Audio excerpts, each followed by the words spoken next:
All right, we'll start. Thanks again for your patience tonight. Happy Sunday. My name's Alexis Harrison. I'm president of CT169 Strong. We're a statewide grassroots nonpartisan group that was started 3 years ago with the aim of informing and educating residents on zoning policies and initiatives coming out of the General Assembly. Tonight, we are here again to talk about the zoning bills that are up for debate this session. And we have a great panel, largely from Eastern Connecticut and the Quiet Corner. I'm happy to see State Senator Heather Summers. She's the former mayor of Groton, and she is the Chief Deputy Senate Republican leader. And she also serves as the ranking member of the Public Health Committee. We also have Dr. Jeff Gordon, a state senator from the 35th District. He's a good friend of our groups. He's representing the 35th District that includes a number of towns, including Woodstock, Ashford, Champlin, Coventry, Eastford, and a number of others. We also have State Rep Doug Dubitsky, who proudly serves a number of towns as well: Canterbury, Chaplin, Franklin, Hampton, Lebanon, Lisbon, Norwalk, and a few others in the 47th District. He also serves on the Chaplin Board of Finance and is chair of his local P&Z commission. We also have State Rep Greg Howard, who represents the 43rd District, covering Stonington, North Stonington, and Ledyard. I believe this is his second term. In addition, I know this is a mouthful, we also have Maria Weingarten, who's co-founder of CT169 Strong, and also sits on the New Canaan Board of Finance. So really a terrific group tonight. We'll get right to it. I'm going to go right to Representative Dubitsky. Since you serve on the P&D committee, can you give us an overview of the Work-Live Bill, Work-Live-Ride Bill, HB 6890, and tell us, just provide, how this will impact our local communities? Sure. Thanks for having me participate in this. Essentially, what this is another attempt by I think I consider them the developers lobby, called Desegregate CT, which was created out of Yale University and has a focus of creating mischief in the small towns around the state. In the testimony that we've had over the last couple of years, it's become clear that they have essentially two goals. One is to get the developers to have an easier time building mostly market rate units around the state, with some affordable housing units sprinkled in and out of that. And the other is to try to get people who are living in low-income housing to move out of the cities and move out into the suburbs. That certainly is the goal of the municipal leaders in the big cities. They've as much as come out and said it, not voluntarily, but we did get them to admit that that's really their goal, that affordable housing, low-income housing is a great burden on the cities, and they're looking to dump it into the smaller towns. The current bill that was proposed is essentially is similar to the last bill. Basically, you put a needle in a map around at any transit station, and what that really means is still a little vague. Obviously, if there's a train station, that's a transit station. But what if you have a bus depot, or what if you have just bus stops? They claim it's, that none of that's affected, but it ain't the way it works up in the Capitol. So you put that pin in the map, and then you draw a circle around it. The size of the circle seems to change depending on who you talk to, but it's basically, it's a half a mile circle. So it's a circle that's got a radius of half a mile, and everywhere within that half mile, the municipalities would be required to change their zoning to allow up to 30 housing units per acre. Most of the small towns in Eastern Connecticut have either 2, 3, or even 4 acre zoning, meaning you can put one house on an acre, one house on up to 4 acres. And what the mandate would be is, depending on the size and some calculations, you would have between 14 and 30 units per acre, with no real consideration for whether there is any services for the people who are going to live there, whether there's sewers, whether there's septic, whether there's, you know, any transportation to and from this so-called transportation hub. This is supposed to be voluntary. That's what we were sold on, that this whole thing, either towns could opt in or opt out. It wasn't until the bills were already well along the way to being approved that we found out that they are voluntary, but if you don't volunteer, you have much of your discretionary funding cut. We fought very hard to determine what that was, and it is things like brownfield remediation grants. They swear it doesn't include transportation, steep grants and things like that, but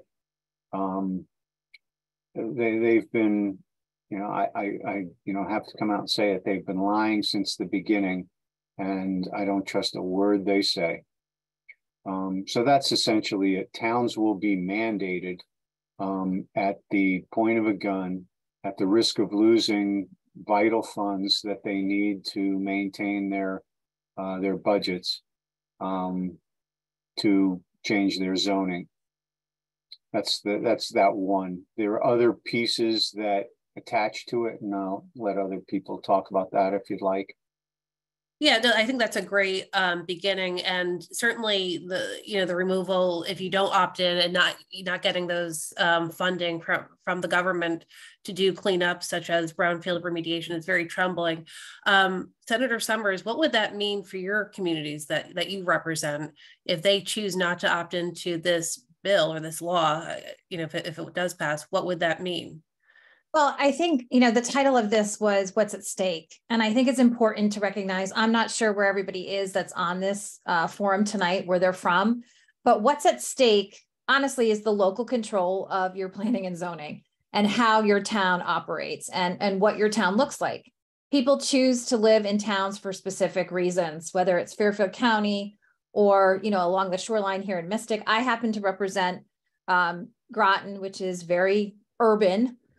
It's the second largest city in Eastern Connecticut. And then I also represent very rural towns. And I think there's so many flaws with this approach. The rural northern part, like you have in Western Connecticut, is not set up for the infrastructure. We don't have sewer, we don't have water. We have zoning. Sometimes it's 2 acres, 3 acres, it's farmland. We don't have the resources to be able to support what is being pushed here in Hartford. And what's at stake is the character of your individual town. This is a state takeover of your local planning and zoning. And it is very, very troubling. And I really personally think that every person who's on this call needs to get involved. If you want to see your town be maintained the way it is, get involved, either become part of CT169 or have your voices be heard by contacting your state rep and your senator directly. That is the most impactful thing that you can do, and tell them to vote no on these particular bills. These bills have been in the works for a couple years. We fought them off for the past probably 3 years, but after a while, people get worn down. It takes a while for bills to get passed.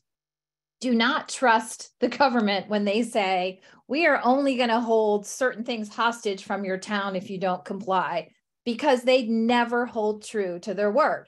And not, of course, us here on this forum, but when we're talking about a larger push, the idea that if your town doesn't comply with the state when it's coming in and taking over, your planning and zoning, these sometimes they're elected officials, sometimes they're appointed officials that understand what your plan is, what your plan of conservation and develop is, and come in and just all the rules are thrown out. And then they're going to hold funding hostage. A few years ago, it was, we're going to hold ECS hostage. We're going to hold perhaps transportation money hostage. That's not the way things should work in the state of Connecticut. This is a wrong approach. As Representative Dubitsky has pointed out, this comes from a think tank at Yale. I need to remind Yale that they do not run the government in the state of Connecticut, and they should recognize that because they have tentacles in every single area here in the state of Connecticut. So I think that, this is very, very important for people to understand. And if they love their town and they like the way it's set up, we all can be frustrated at times with planning and zoning, but this is a complete departure from what is established here in the Connecticut as planning and zoning. And I just want to have everyone think about this for 1 minute. Mystic is a town I represent. It is the #1 tourist destination in the state of Connecticut, probably in New England. If we're talking about an area in a transit district or train station, Mystic has a train station. If you did a half a mile radius around Mystic and you were allowed to build outside of the rules of planning and zoning, you could have a 6-story building right next to a historic inn. You would have such overwhelming crowding, which is already a problem now. The traffic would be out of control because they don't have to have the parking spaces that are normally required by planning and zoning. So it is almost like the Wild West, and every developer that wants to make a lot of money quickly because we have a housing shortage here in the state of Connecticut is salivating at this as something to do. So I think it's very, very important that people that are watching tonight should learn more, should ask their reps or their state senator about what's happening. And I want everyone to be cautious because this is being packaged as a way to promote affordable housing. This is all under the guise of that, but there's more to it than that, because when they're building these apartments or condos or houses, they're not all affordable, quote, they're only a portion of them are. So under the guise of, we're going to create all this affordable housing and we're going to basically take those in the low income housing and spread them proportionately across Connecticut, this is what's happening and this is what's being pushed. So I want to thank you ladies for putting this together because it's so important.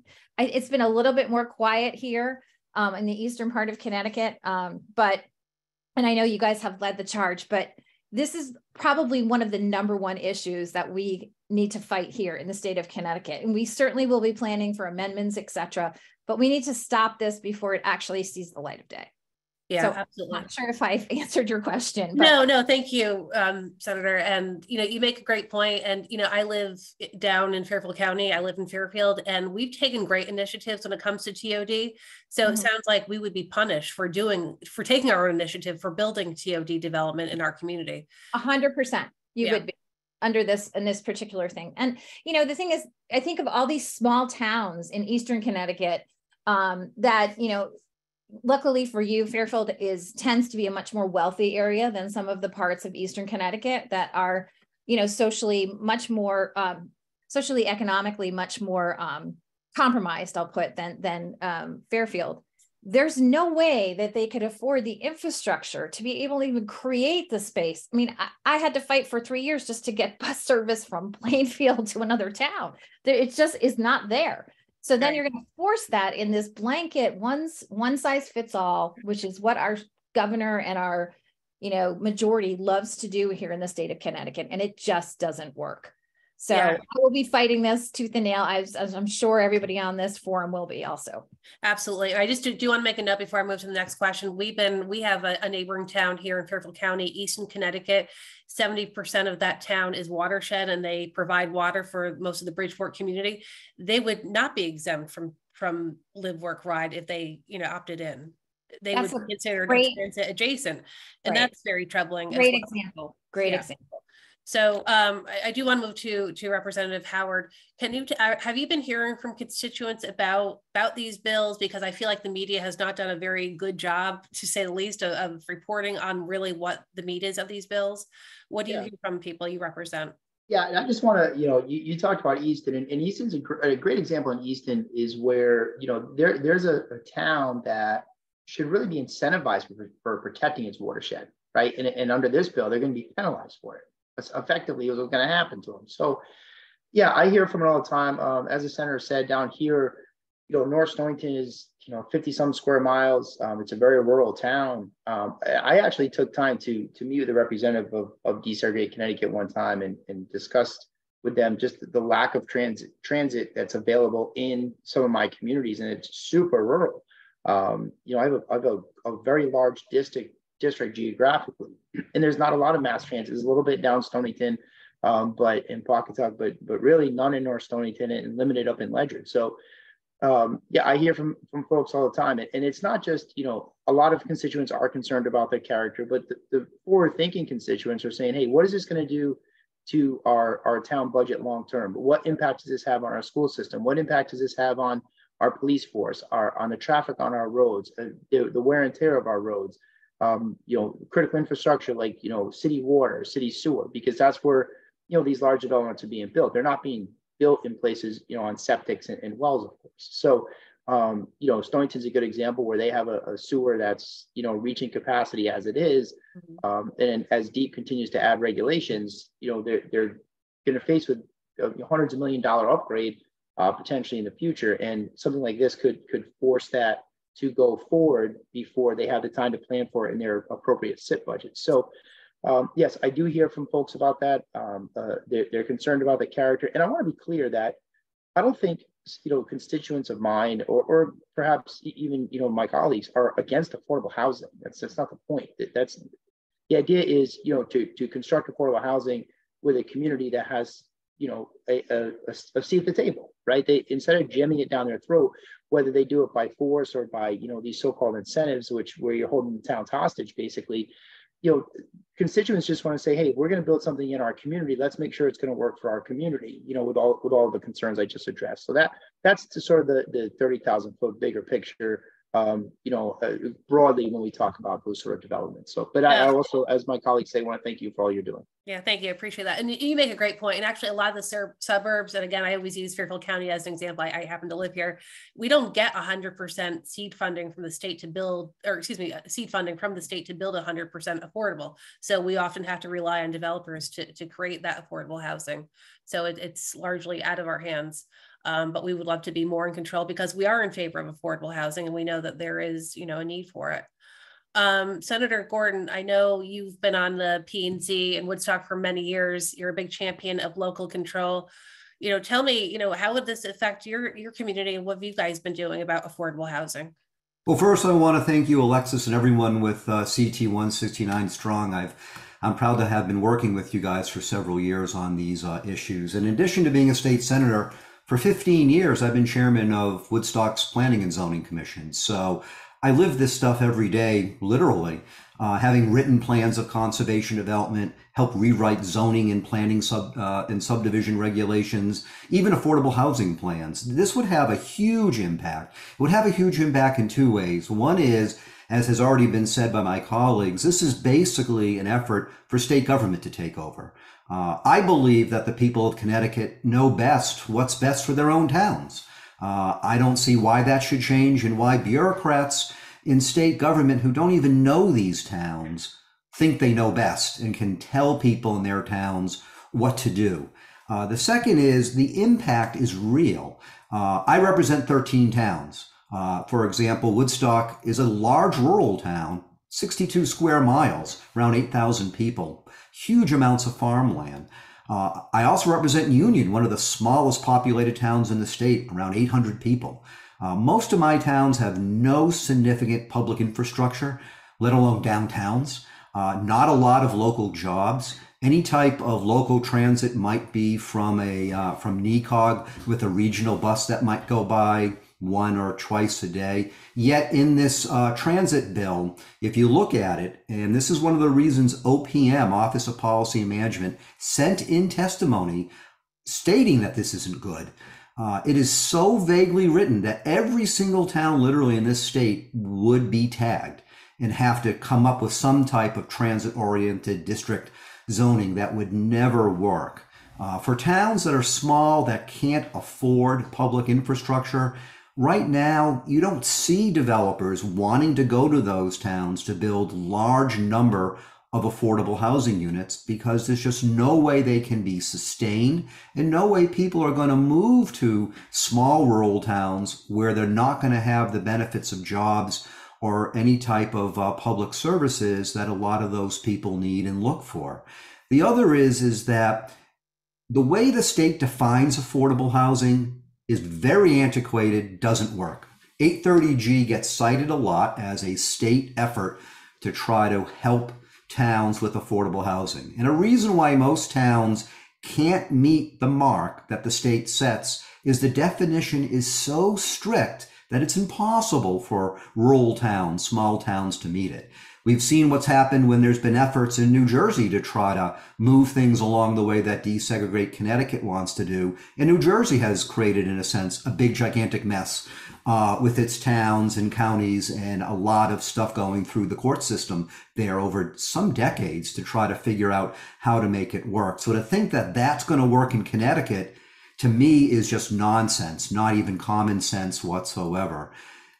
What we really need to do is, none of us are opposed to affordable housing. I've spent a lot of time on my town's planning and zoning commission seeing what we can do about affordable housing. Number one, we need to change the way the state defines it and really modernize it. And you'll find if you do that working with towns, that towns are actually doing an awful lot of good.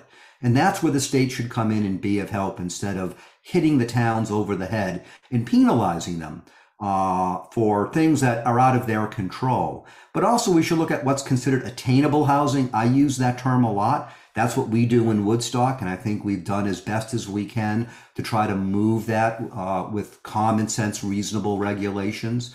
Really look at what's attainable and what's realistic in each town and be very mindful that unlike what desegregate Connecticut and what some people in the legislature are trying to do, pounding a square peg into a round hole never works, no matter how much you try and how long you try it. You should really work with the towns to see what happens in each town. 169 municipalities, each one is unique, and partner with them. And until that happens, nothing's really going to be successful the way the state is trying to drive it. And these bills, and I've been certainly very much following them in the legislature, I'm opposed to because they don't reach the goal that they want to do. And if you take away local decision making, to me, that's very anti-democratic. People elect their friends, their neighbors, people in their own town to represent them in town government. That's where the good decision making is made. And I can tell you, when I hold planning and zoning commission meetings and we have people from my town out in the meeting room talking with us, asking us questions, giving us their ideas, that's actually how you get good things done right on the ground, not emanating from bureaucrats in Hartford or wherever they may be. Yeah, I agree with you. I serve on the P&Z in Fairfield, and hearing from the public is one of the most satisfying things that we have. And again, we do learn a lot from them. I do want to go to Maria, who is co-founder of CT169 Strong. I'm going to ask her a question that she may not expect. In recent weeks, folks have called CT169 Strong NIMBYs. How do you react to that? The NIMBYs. I mean, it seems. Yeah, well, we say that we're the pro homes, pro communities, pro municipality rights organization. And that's because we are in favor of home ownership, which is the exact opposite of what we're seeing with a lot of this legislation, that all it's doing is forcing onerous, high density, market value which will end up be rentals, not home ownership. And when you have organizations that are just pushing those kind of developments, the real concern you have is that you're not going to support the naturally occurring affordable housing. The NOAA is what gets destroyed, because those are the lower cost properties that then get redeveloped by these larger developers and destroy those naturally affordable areas. What we struggle with is that it's not NIMBY when we're saying, where is the affordability in these bills? Where is the ability to help people to get to home ownership? That those are really the things that need to be focused on, is helping sustain our naturally affordable, naturally occurring affordable housing and all of those things. So we are the exact opposite of NIMBYs. What we're looking for is really good solutions that would involve all of the stakeholders, which is what we're hearing from here is, and that's what's missing from the discussion. When you create these one-size-fits-all policies that are top-down mandates, you are not going to create good public policy. So that's really, I think, the heart of the problem here. And I guess when we call these things out, it's much easier to name call us than it is to really face the fact that what they're promoting is really not sound policy. And even OPM, as was mentioned, recognize that this is not good policy.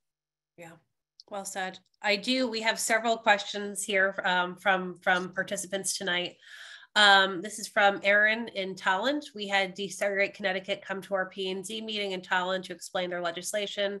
They failed to understand that our district in Eastern Connecticut lacks utility infrastructure. Has there been any dialogue asking about any potential incentives to expand water, natural gas, and sewer? And I would open that up to any of the representatives.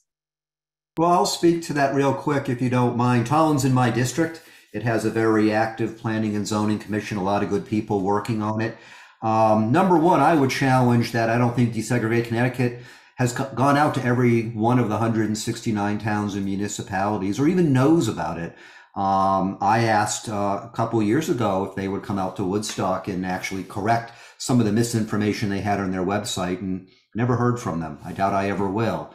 To try to really incentivize towns to expand or even construct public infrastructure that may not even exist in towns is gigantically expensive. Unless the state is willing to put that type of money in, there's no way towns, especially small towns, are ever going to afford that. And that's a very key point.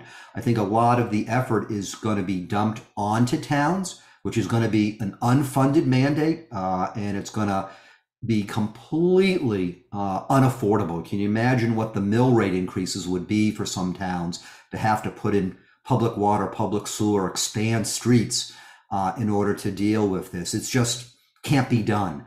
And again, that gets back to the point that a one-size-fits-all does not work. So I'll certainly open up to the other panelists on here, but I can tell you in the towns of Northeast Connecticut, including Tolland, there's no way you can make it work in any type of realistic manner. You know, I would say that we've had this conversation in the past that if you're going to require towns to comply with this law, then there has to be a balance on the other side saying, okay, then the state is going to be committed to bonding X amount of money so that when these small towns that, most of them are on wells, very few of them have, city water.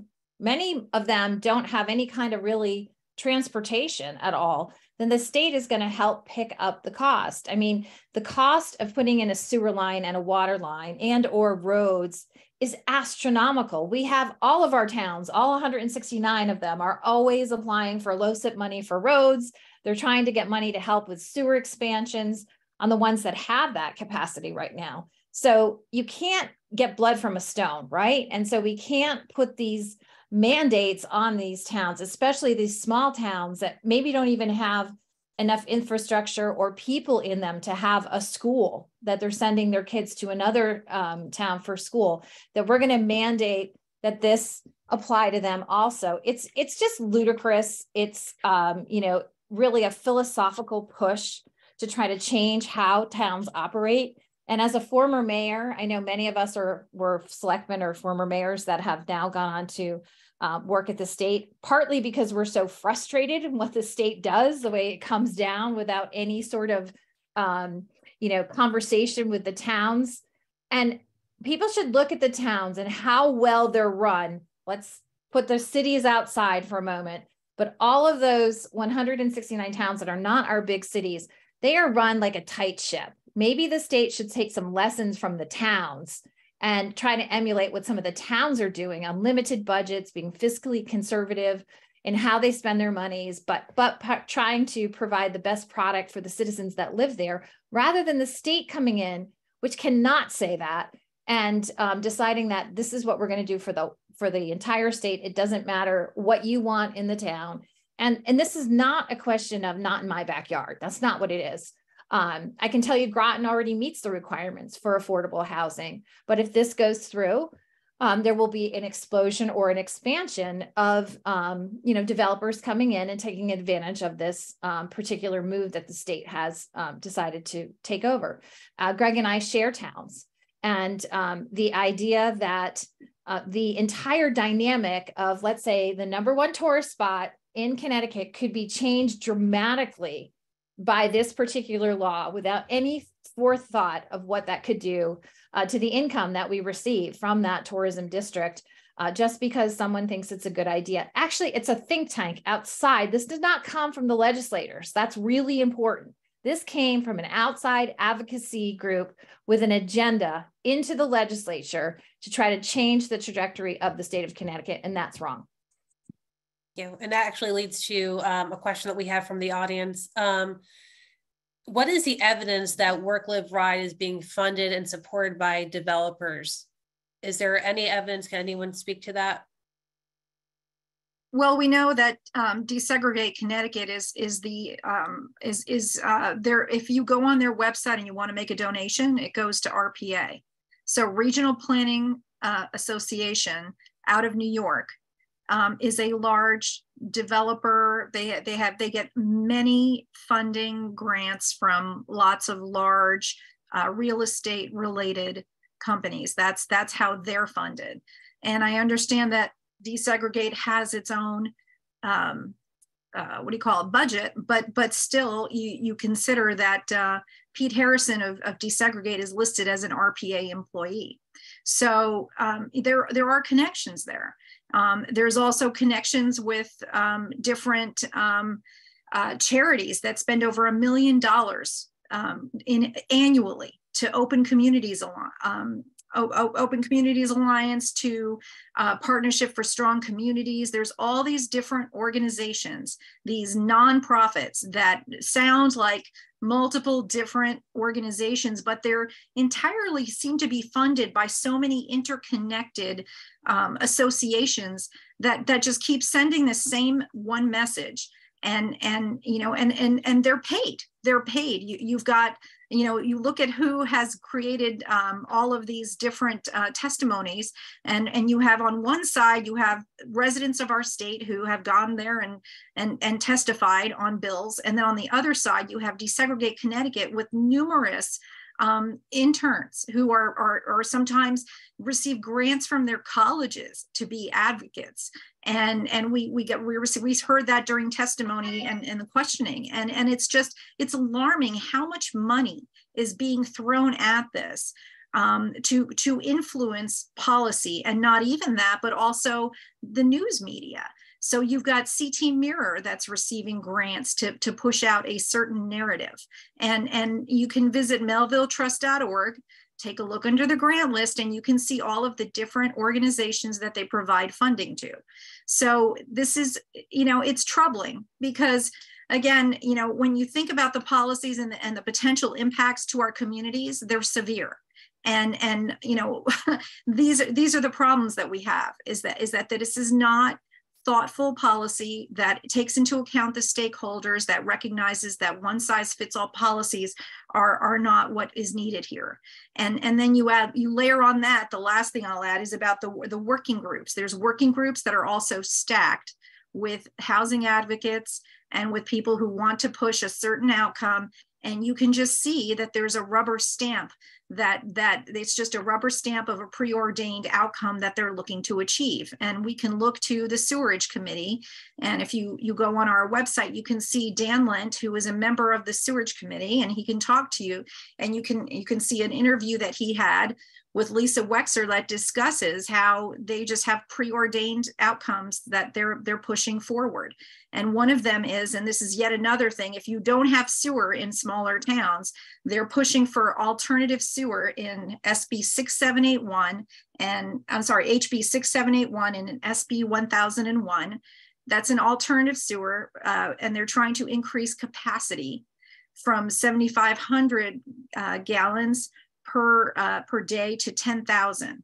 And they're also trying to move the oversight of that away from DEEP towards the Department of Health. And these are concerns that unless you do this properly, these systems in other states like Massachusetts, Rhode Island, and New York have failed. And so if we do not do this thoughtfully and methodically, if we don't study this and make sure we have the right process in place, that's what needs to happen first before pushing for expansion of these alternative sewers, which would allow areas that do not have a sewer system to have a larger size septic that multiple homes can attach to. And when the housing association doesn't know how to manage the process, it can cause an environmental disaster for that community, and it has in other states. Thank you. Thanks, Maria. If I can just say one thing, I think this would be a completely different conversation if there was a plan, that was reflective of, let's say, what's in the bill, but that every town had an ability to adopt that if they chose, so that the citizens of the town, whichever town it is, had an ability to weigh in and actually have their voices be heard and vote on it. If you're going to take over the planning and zoning of a local town, there should be the ability, first of all, it shouldn't be mandated from the state, but it should be the ability of the people that are paying the taxes in the town, that have chosen to live in that town, to be able to choose yes to adopt these ideas, or no to decide to continue on their own trajectory. But the idea that this is being forced by elected officials, if they vote this way, based on, as you said, the advocacy groups, that's something that we have to deal with every day as legislators, because there's paid advocates for whatever the issue is.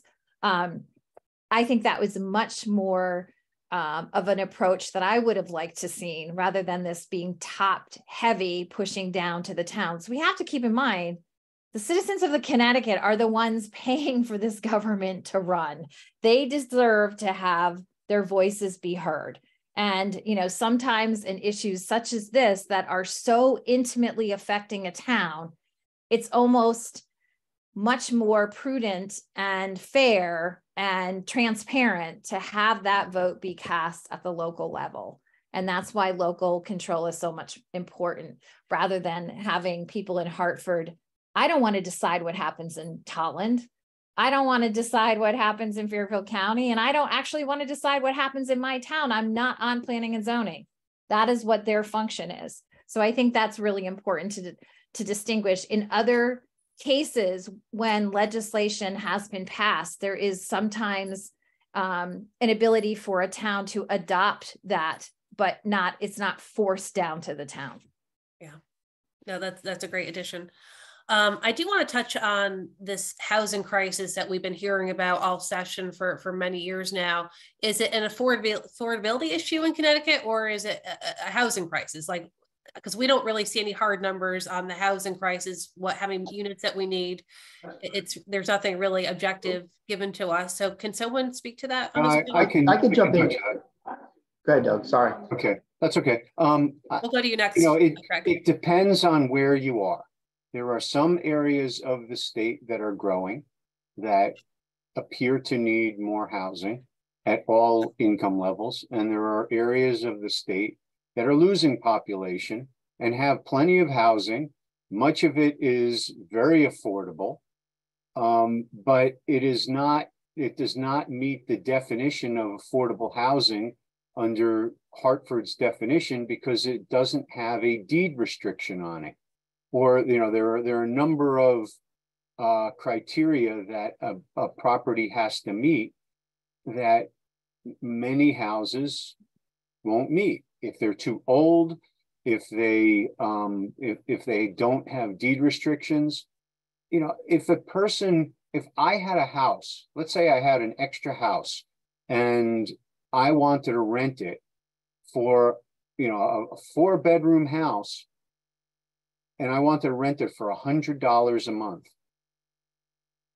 I could do that. And that would be obviously very affordable to anybody anywhere in this state, especially in a small town in Eastern Connecticut. $100 a month for a 4-bedroom house, that's ridiculously affordable. Still wouldn't count towards the criteria of affordable housing because it doesn't have a deed restriction on it. So when you say, is there a crisis? No, there is not. There is a need in some places, and other places there's plenty of affordable housing. It just doesn't meet the statutory definition. Right. Yeah, and just to add to that, you know, and Doug's right. It depends where you look and what's going on in that particular area. So like down here where I'm at, you know, EB, Electric Boat, is one of the major employers. And for those who may not know, if you're from a different part of the state, Electric Boat and General Dynamics builds our submarines. And they have, you know, most of their production is down here in Groton and some in London. But they're poised to hire like 15,000 people in the next 30 years. I talked to their one of their HR managers, and he says, you know, we have engineers that we are desperately needing that are, you know, willing to take a job here. We can hire them. They're just having trouble finding a place that they can live and afford in the area. So is there needs in certain places? Yes, but can communities meet the needs of their specific areas without the state telling them what to do? Yes, and in fact, much better. And that, we see that across everything. We see that from planning development to education. That you go wherever you want. Hartford has this notion that, you know, they know best and they're going to tell the community what to do. And oftentimes you have sort of a mentality from some of my colleagues from the cities. Well, this is what's happening in the cities and it's not working, so go do it in the towns. Well, if it's not working in the cities, why would we do it in the towns? It doesn't make any sense. Why don't you leave these towns to go and meet the needs of their communities? And if the needs of their communities, hey, we need to build more houses, okay, as you've heard multiple times, you have planning and zoning commissions that understand their community. They understand the limitations of the infrastructure. They understand the market. They understand all those things, and they can meet those needs. And it would happen in the market. And that's frankly what should be going on. Yeah, if I can add to that, I think that you know, people that and we all need to recognize that the housing inventory that we have, I certainly believe that it's cyclical, right? So we saw a large demand during COVID. You know, we're still sort of on the tail end of having that sort of be settled, hopefully. But you know, 5 years ago, we didn't have this issue, right? So things are changed. Who knows if we're going to have this issue in the future, right? So I represent Electric Boat. And as Representative Howard had said, they're doing a massive hiring. We didn't have this massive hiring 10 years ago. You know, they just are developing a new line of submarines. They need all these new engineers. And yes, there's no inventory, but we need to give the market an opportunity to come in line with the demand. We already have developers in town trying to look at where they can build. Planning and zoning is not holding them back from building. It's just the demand hasn't been there until recently. So now you're having people incentivized to be able to come in and provide the housing that's necessary. Obviously, they're not going to be able to rent it if it's above market rate or what people can afford, because they won't be able to fill their apartments. So I think we need to give the market a time to catch up with the demand. It's just like anything else. But the idea that we need to go to this crisis mode where we have to throw out the baby with the bathwater and everything that these small towns have, you know, deliberated on and made conscious and very deliberate decisions on their planning and zoning and what they want their town to look like, you know, in line with their plan of conservation and development, et cetera, just because someone says we have a crisis, affordable housing is tough. Again, we have to define affordable. You know, there's places that I would love to live, but I can't afford to live them in those towns. And that's sort of the reality of life in it and of itself.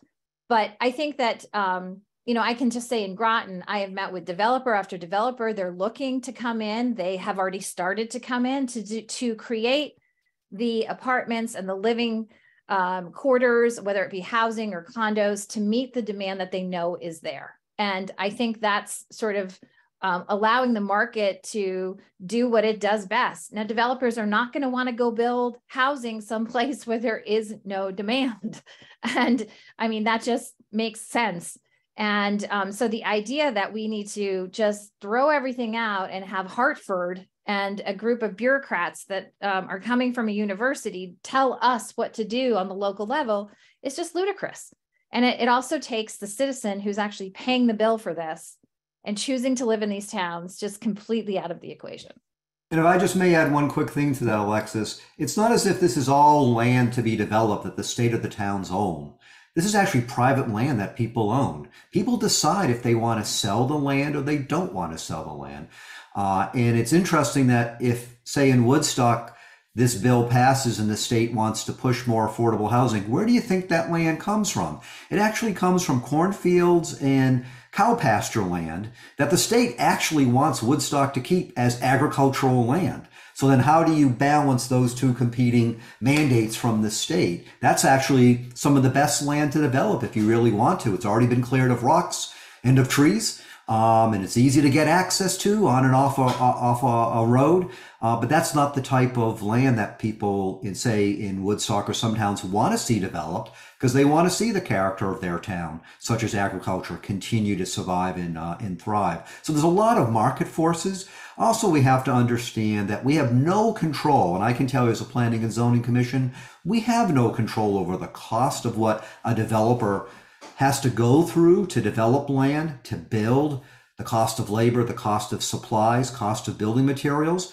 We have no control over that, and we don't have a say or any mandate we give from the towns on, what is a market price. We do give incentives. I can tell you over many years in Woodstock, I'm proud of the fact that I help streamline our regulations, make it less burdensome, encourage people to do what they want legally with their land, and also incentivize certain ways of trying to protect land if people want to take that path. But one of the reasons you don't see the market forces driving a lot of this building is if a developer is going to come in and buy a lot of land, that's money out of his or her pocket, and not be able to turn around and realistically be able to build these units and then rent them or sell them. Doesn't matter what the state or the town say, those market forces still apply. And the other thing we have to worry about is that, again, and it's been said before, these bills don't seem to care about the environmental impacts. I can tell you, when I deal with planning and zoning issues in Woodstock, we're very mindful of it, because where do people get their water supply from?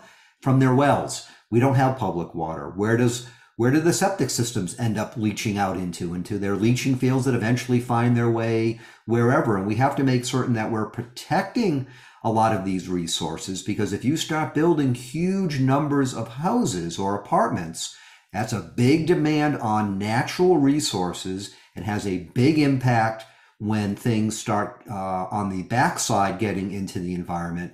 And if you start having that type of impact, you can actually dramatically change the character and quality of life of a town. And interestingly, a year or two ago, I think the legislation that the legislature passed, I think got rid of planning and zoning commissions talking about character of town. I don't know any other word that better describes character of a town than using the word character. People understand it, and I can tell you, when we have meetings and there's development in town or somebody wants to do something, people always talk about the character of their towns, and that's extremely important to where people live and where people want to live. And that's not taken into account at all with these types of top-down mandates. Yeah, and you make a great point. It's too bad that we didn't see any environmentalists weigh in on this piece of legislation. We know land is the most finite resource that we have, and what we do with it is permanent. So that has been very unfortunate. We were just going to have a few more minutes because we did start a little late. Just want to hope that's okay with everybody's schedules. But there's another question from the audience. Have we seen the governor weigh in on Work, Live, Ride? I know we can't really speak on behalf of him, but have we seen any public statements on this yet? Well, I know that he was on Lisa, Susan Beisowitz was on Lisa Wexler, and she mentioned that that he's not supportive. At least that's what was mentioned on that show. And I think we have a link to that discussion, or you can find that on the Lisa Wexler show. And that just happened this past week. That's all I know about that. In particular, I have not heard him otherwise say anything else. I don't know if anyone else has. Okay. You know, the only other thing I would add is regarding 830G, if you go to CT169strong.org, we created a white paper that discusses 830G. It discusses the 4 different criteria that determines how that 10% is calculated. That is the threshold. And once you understand that, you recognize why so many of our communities throughout the state will not be able to achieve that. And part of that is an unfair allocation of vouchers toward affordable programs that are not distributed throughout the state. Most of them are given to the largest cities. And we've seen that there has been some bills put forth that talked about doing some reforms, but I think really only looking at wait lists, not necessarily looking at truly correcting allocations. And I think that until we start having a more honest discussion about voucher allocations and about state coffers used to create affordable elsewhere, because those grants are given really to the largest cities like Hartford and New Haven, and not really other places that might also benefit from those, especially, you know, since I'm also in Fairfield County. I mean, when you recognize that the costs are much higher, as we talk about some areas that might be more affordable, if you wanted more affordability, you might want to consider moving some vouchers into areas that are higher cost areas as well, where people are struggling to have affordable. So I think that that's a good opportunity for everybody to take a look at that and understand that as well. Yeah, thanks, Maria. Well, I would just caution against using their terminology. Work, live, ride is not in any of these bills.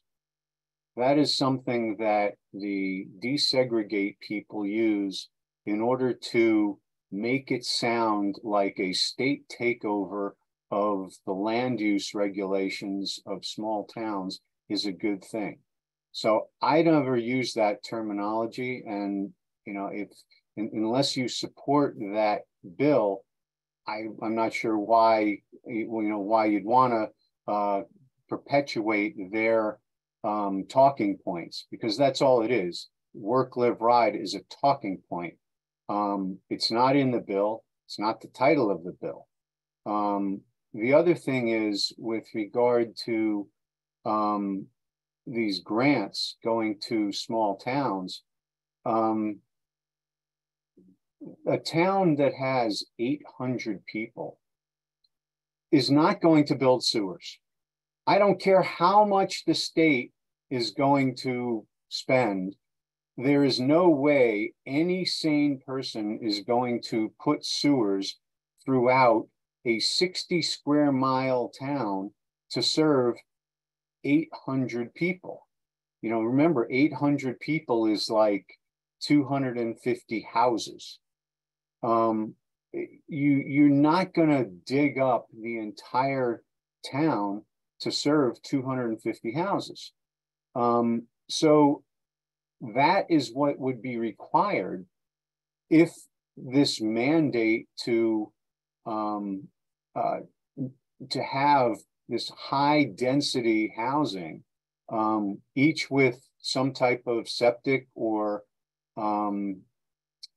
sewer, that's what's going to be needed. And it makes absolutely no sense. And yet that little town is going to be penalized if it doesn't do it. And, you know, that little town, and I can speak for my town's a little bit bigger, probably about twice the size. You know, who's going to do all this stuff? Who's going to build the houses? Who's going to draft up all these reports? you know, it's not like there's full-time staff. You know, the zoning commission is all volunteer. We meet once a month. The zoning enforcement officer he's part-time. He comes in 3 hours a week. You know, who's going to do all this stuff? It's not like we're Stanford where they have a full-time building department. You know, the building inspector also, he works 3 hours a week. You know, they're mandating that towns build all this housing. Who's going to build it? We get probably between 1 and, in a really, really good year, 3 applications to build a house. 3 applications, that's maximum. So average 2. In order to meet the mandates, we would need to build an additional 80 houses. Well, and they all have to be deed restricted. So if we get 2 applications a year, it's going to take us at least 40 years in order to get the number of houses that are required. And every single one of them for the next 40 years has to be deed restricted. The people who are pushing this stuff, they either have no idea, which I don't believe, or they don't care. They're focused on the cities, and the small towns are just collateral damage. And if I can just mention one quick thing, Alexis, that kind of doesn't rise to the fore when we talk about this, but very important. I think there's also an attack on the volunteer people who serve on planning and zoning commissions. We've seen that in the legislature, trying to mandate that we do a certain number of education credits. To be honest with you, that doesn't make anybody smarter.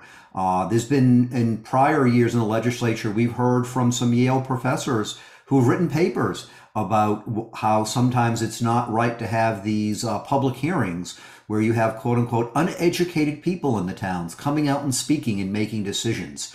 That to me makes no sense. I can tell you, I consider myself somewhat educated as a doctor, but I have people who have, you know, graduated high school and didn't go on in their education coming up with some fantastic ideas and wonderful questions and working through great solutions at my town meetings.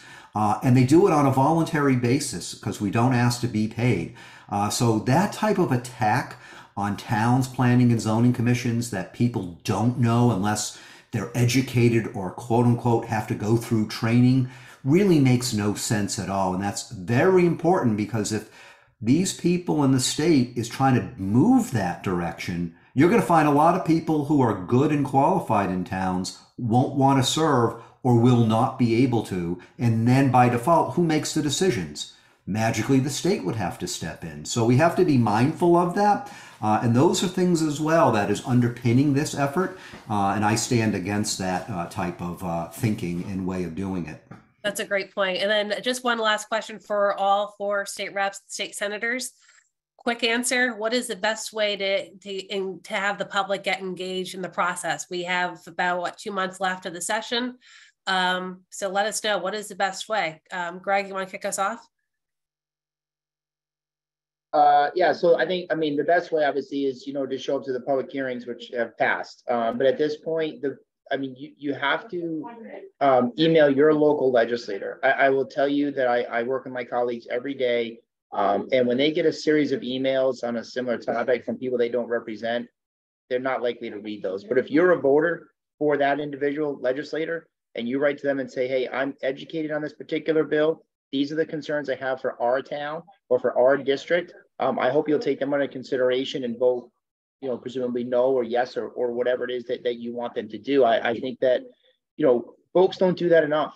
They don't reach out directly to their legislators and ask for a response. If they're gonna, you know, vote opposite of what you want them to do, well, they have to serve 25,000 people, in the Senate case 100,000 people. That's going to happen, but demand a response from them. Make sure they understand what they're doing, that they're not just towing some line or just going with the flow. You know, I serve on judiciary and as a ranking in public safety. I have folks in my town who email me in favor of certain gun legislations that I'm not in favor of. And I give them a lengthy explanation as to why I'm not in favor of it. and why I don't agree with them on it. And I think that that's the expectation that everybody should have of their legislators. So email them both directly. Everybody, just so everyone knows, you have a state representative and a state senator that represents you no matter where you live. And you can find that in the Connecticut General Assembly website, cga.gov, cj.ct.gov, I think it is. And you jump on there and find your legislator and email them directly. Yeah, great enough. And Demand answers. Absolutely. Heather, Doug, or Jeff, do you want to add to that? Sure, I would agree with everything that Representative Howard said. But I would tell you, if you are passionate about a particular subject, in this case, these bills, I would pick up the phone and call your legislator. Pick up the phone, call the legislator. You'll get their aid, leave a message, say you want to call back, and follow up with an email. I also suggest putting in the email, I am a voter in your district, and I am watching how you vote on this particular bill. Because we do get thousands of email. I do get thousands of emails every day, and I cannot answer every single email that comes to me from outside of my district, but I'm in your district. I'm a voter in your district. You know, this is how I feel about the bill. This is what I want you to do. This is why it's important. And I will be watching, but that phone call, that people don't make phone calls anymore. So that really is going above and beyond. It doesn't take long. You can leave a message, see if your rep or your senator calls you back, and let it be known how strongly you feel about this particular issue. I would also suggest that we get our local planning and zoning commissioners engaged in this conversation to see how they feel. I think it's really important locally to make sure that they are supported, because as Senator Gordon had said, this is sort of a takeover of our volunteers, the state thinking, you know, they're not doing what they should and we'll take over. But having them get together and being engaged in against this particular bill or in support of whatever bill that they are is also a really good way to send a message to the legislators. Thank you. And I'll just quickly follow on that is, do not think that it's a difficult process to reach out to your state rep or state senator. It is not difficult. There are many ways of doing it. Remember that your state rep and state senator are oftentimes out and about the district, so you can actually find them. I can tell you, as a planning and zoning commissioner, people find me all the time in my town to talk with me about planning and zoning issues. One of the reasons when I go to the town transfer station on a weekend, I can be there for several hours just hearing from people as a town official. But do not assume that your legislator is not going to see what's written or hear what you have to say or want to respond, and never let somebody else speak for you. So if you just assume that there's going to be others who are going to think your way and are going to speak, and you don't have to, never assume that. Because if you do and nobody else speaks up, saying no to this, and all a legislator hears is yes, yes, yes, support this, support this, support this, they're going to think that nobody's opposed to it. So by all means, very much speak with your state rep, speak with your state senator, let he or she know what you think. And if you don't hear, by all means, follow up. I can tell you that I get tons of emails from people outside of my district, and I get tons from in my district, and I very much look at those in my district, and we follow up with them, many times making calls or replying by email to hear what people have to say. And one last thing is, let others know, because a lot of people out in the communities still don't know about this issue. Let them know, and I can guarantee you when they start hearing about this more and more, they're going to be unhappy, because when I talk with people out in my town and out about my district about this, they don't like the fact that the state's going to take over decision making in their towns. And some of those people have been sending me letters telling me that they agree with my position. So let others know and try to build up as much support as you can, letting your legislators know. Thank you, Jeff. And I can say, Jeff, that we have gotten dozens and dozens of questions that we have not been able to answer, because it is just unbelievable how many people are really, really concerned. We are going to try to answer all of your questions. I will email you individually. We will share that information, but I cannot believe the amazing support and all the people that have joined tonight. It's unreal. It's unbelievable. And go to CT169strong.org. Lots of information there. Go to our Facebook page, Twitter page. Lots going on until the end of the session. Doug, I'm going to let you close. Anything else you want to add? Yeah, it's great that so many people were on this call. I saw at one point there was like 160. Just remember, there are 3.5 million people in this state. Most of them have never heard of desegregate CT. Most of them have never heard of CT169 strong. Most of them have no idea what the legislature is doing to them. In fact, most of them don't even know what the legislature does. So if those 160 people, or however many were on the call, really want to make an impact, spread the word to others in the state, get that word out, and get each of those people calling their senators. Frankly, I think emails are useless. I really do. I get so many of them, and many of them are just form emails from some organization. When people email me or call, I call just about everybody back, and I can't tell you how many times, especially this year, I talk to somebody and I say, I'm responding to your email. They didn't even know that an email was sent with their name on it. They just belong to some organization, and the organization sent out emails and put the names of the members on the emails to the appropriate representative and senator. So if you really want to get through, as Senator Summer said, pick up the phone and call and say, I want to call back. Yeah. All right. Well, I think our Zoom is about to end because we have gone past the 8 o'clock hour. But I want to thank you guys so much for this great discussion, for your knowledge and your service. Thank you. Amazing. Thank you. Thank really you all for bringing this and shining some light on this, so that people in our districts or whoever's watching has an idea of what's really happening. And go to CT169strong.org, because we have quick petitions that by your town, it'll list the names of your representatives that represent your town. Not necessarily, some have more than one state rep, but everybody within your town is picked up through that.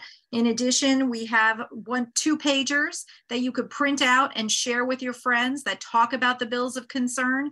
And we have all of that information. So please go visit our website, CT169strong.org. And we have the 2-page flyers. We have 1-pagers on all the bills of concern. So get informed, contact your legislators. We'll be sure to put up phone numbers as well. We'll put together a quick list and get that up on our website as well, so everyone has an easy way to reference and get in touch with their legislators. Absolutely. Thank you. And I'll be shameless and say, please help us with the $5, $10, $50, $100 donations. I mean, this is not easy work, and we have to support it with advertisements, with lobbyists, with whatever that we can do. So please come and support us. Donate, volunteer. We need it. We need it all. We need volunteers. We need volunteers. We're not paid. And thank you for everybody else. We don't get paid a penny. No. Thank you for all that you do. I know it's a lot of work, but it's very meaningful and very important. So I want to say a big shout out once again to all that you guys and everyone does with CT169 Strong. Thank you. Thank you. Have a good Sunday. We will continue the conversation. Thank you. Take care, everyone. Bye.